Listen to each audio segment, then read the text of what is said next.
واقعات سیرت النبی صلی اللہ علیہ وآلہ وسلم قسط نمبر 34 اپنا اسلامک اسٹوڈیو کے معزز ناظرین، جب مشرکین نے یہ دیکھا کہ بنی ہاشم اور بنی مطلب ہر قیمت پر نبی صلی اللہ علیہ وآلہ وسلم کی حفاظت اور بچاؤ کا تہیہ کیے بیٹھے ہیں، تو بالآخر وادی محسب میں خیف بنی کنانہ کے اندر جمع ہو کر انہوں نے بنی ہاشم سے بائیکاٹ کا فیصلہ کیا اور اس مقاطع کا تحریری عہد نامہ مختصر الفاظ میں چمڑا پر لکھوا دیا گیا۔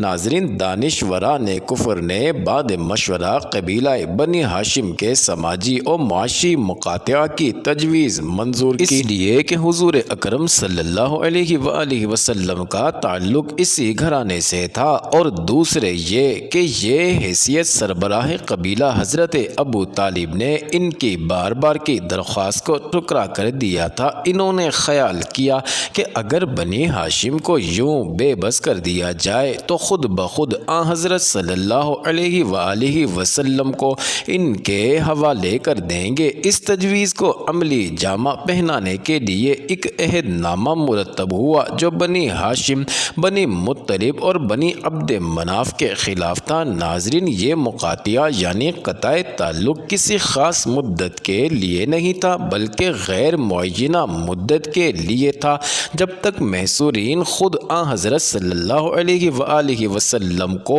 ان کے حوالے نہ کر دیں۔ مقاطعہ کی اہم شرائط حسب ذیل ہیں۔ نمبر 1، ذریعہ معاش تباہ کرنے کے لیے کوئی بھی ان کے ساتھ لین دین اور خرید و فروخت نہ کرے گا۔ نمبر 2، بنی ہاشم سے صلح رحمی باقی نہ رکھنے کے لیے کوئی بھی ان کی لڑکیوں سے نکاح نہیں کرے گا اور نہ اپنی بیٹی انہیں دے گا۔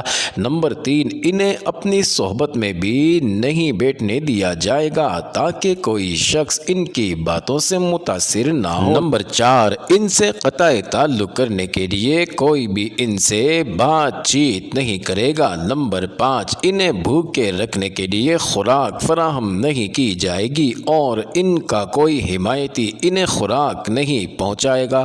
نمبر 6، سب لوگوں سے روابط ختم کرنے کے لیے انہیں بازاروں میں گھومنے پھرنے نہیں دیا جائے گا۔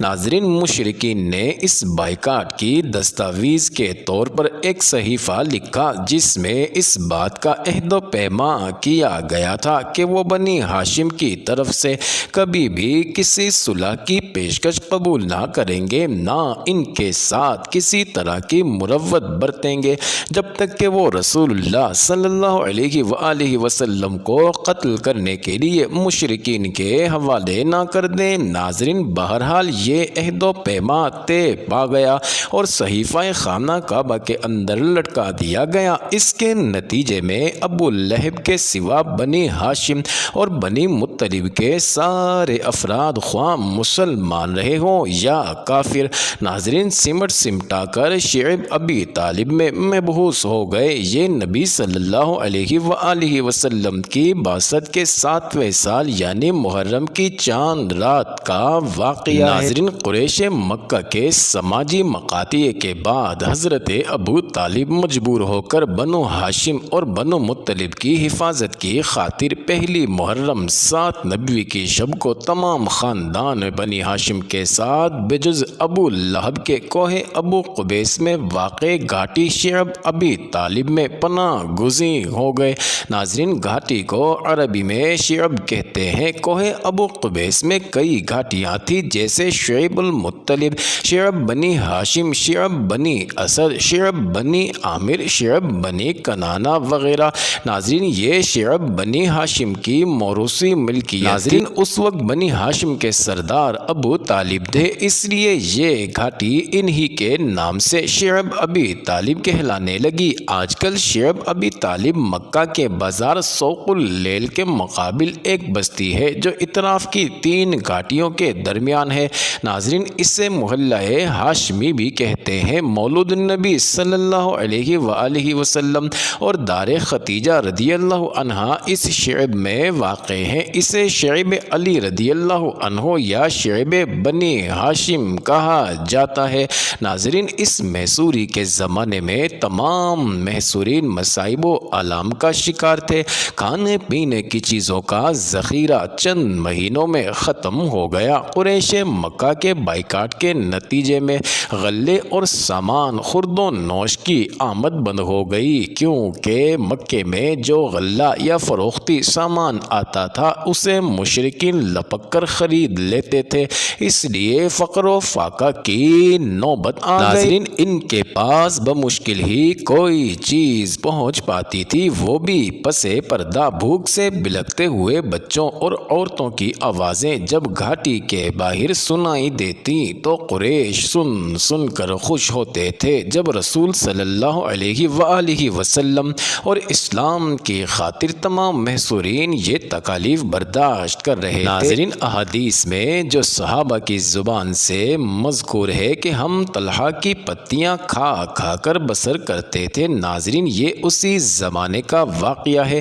حضرت سعد بن ابی وقاص رضی اللہ عنہ کا بیان ہے کہ ایک دفعہ رات کو اونٹ کا سوکھا ہوا چمڑا ہاتھ آ گیا، میں نے اس کو پانی سے دھویا، پھر آگ پر بھونا اور پانی میں ملا کر کھایا۔ ملکہ دو جہاں ام المومنین حضرت ختیجہ رضی اللہ تعالی عنہا نے جو ناز و نعم میں پلی بڑھی تھیں لیکن ہر طرح کی مصیبت اور فقر و فاقہ برداشت کیا، ناظرین، اور حضور اکرم صلی اللہ علیہ وآلہ وسلم کی غم گساری کی اور مسلم خواتین کے لیے ایک بہترین مثال چھوڑ گئی۔ ناظرین، محصورین صرف ایام حج میں ہی شعب سے باہر نکل سکتے تھے اور اس وقت بھی قریش یہ کرتے کہ کھانے پینے کی چیزوں کو زائد قیمت پر خرید لیتے تاکہ محصورین کو کچھ نہ مل سکے، جس کا منشا صرف ان کا عرصہ حیات تنگ کرنا تھا۔ ناظرین، بعض رحم دل انسانوں کو محصورین کی اس حالت پر ترس بھی آتا تو وہ چوری چھپے کچھ غلہ پہنچانے کی کوشش لیکن کڑی نگرانی کے باعث انہیں بھی مشکلات کا سامنا کرنا پڑتا تھا۔ ایک روز حکیم بن حزام جو حضرت ختیجہ رضی اللہ عنہا کے بھتیجے تھے اور ابھی مسلمان نہیں ہوئے تھے، راتوں میں چھپ چھپاتے ہوئے اپنے غلام کے ذریعے کچھ گیہوں بیچے تو راستے میں ابو جہل نے دیکھا اور چھین لینا چاہا۔ اتفاق سے ابو البختری بن ہشام وہاں آ گیا اور اس نے بیچ بچاؤ کیا۔ وہ اگرچہ کافر تھا لیکن اس کو بھی رحم آیا اور کہا کہ ایک شخص اپنی پھپھی کو کھانے کے لیے کچھ غلہ بھیجتا ہے، تو کیوں روکتا ہے؟ لیکن ابو جہل نے سرکشی دکھائی تو ابو البختری نے قریب نے پڑی اونٹ کے جبڑے کی ہڈی اس پر دے ماری اور خوب زد و کوب کیا۔ یہ منظر شعب سے حضرت حمزہ رضی اللہ عنہ دیکھ رہے تھے۔ ناظرین، عبد مناف کا ایک رشتہ دار حشام بن عمرو بن حارث تھا جو بہت شریف اور نیک تینت انسان تھا۔ محصورین کی حالت پر رحم کھا کر رات میں اونٹ پر اجناس لاد کر شعب نے ہانک دیتا۔ ناظرین، بنی ہاشم سامان اتار کر اونٹ کو باہر بھیج دیتے۔ حضرت صلی اللہ علیہ وآلہ وسلم کے بڑے داماد ابو العاص بن ربی رضی اللہ عنہ حضرت زینب رضی اللہ عنہ کے شوہر تھے اور ابھی مسلمان نہیں ہوئے تھے، جن کا تعلق بنی امیہ سے تھا۔ ناظرین، وہ بھی اکثر راتوں میں کھجور اور گیہوں شعب میں بھجوا دیتے۔ ناظرین، ادھر محصوری کے دوران حضرت ابو طالب کو رسول اللہ صلی اللہ علیہ وآلہ وسلم کے بارے میں برابر خطرہ لگا رہتا تھا۔ ناظرین، حضرت ابو طالب اس قدر احتیاط کرتے تھے کہ جب لوگ اپنے بستروں پر سونے کے لیے دراز ہو جاتے تو رسول اللہ صلی اللہ علیہ وآلہ وسلم کو ایک بستر پر لیٹنے کے لیے کہتے کہ آپ صلی اللہ علیہ وآلہ وسلم کے قتل و غارت کا ارادہ رکھنے والا دیکھ لے کہ آپ یہاں سو رہے ہیں۔ جب لوگ نیند میں مدہوش ہو جاتے تو حضرت ابو طالب آپ صلی اللہ علیہ وآلہ وسلم کی جگہ بدل دیتے، یعنی اپنے بیٹوں، بھائیوں یا بھتیجوں میں سے کسی کو رسول اللہ صلی اللہ علیہ وآلہ وسلم کے بستر پر سلا دیتے اور رسول اللہ صلی اللہ علیہ وآلہ وسلم سے کہتے کہ آپ اس کے بستر پر چلے جائیں۔ معزز ناظرین، یہ انٹرسٹنگ ویڈیو جاری ہے، اگلی ویڈیو قسط نمبر 35 میں دیکھنا مت بھولیے گا۔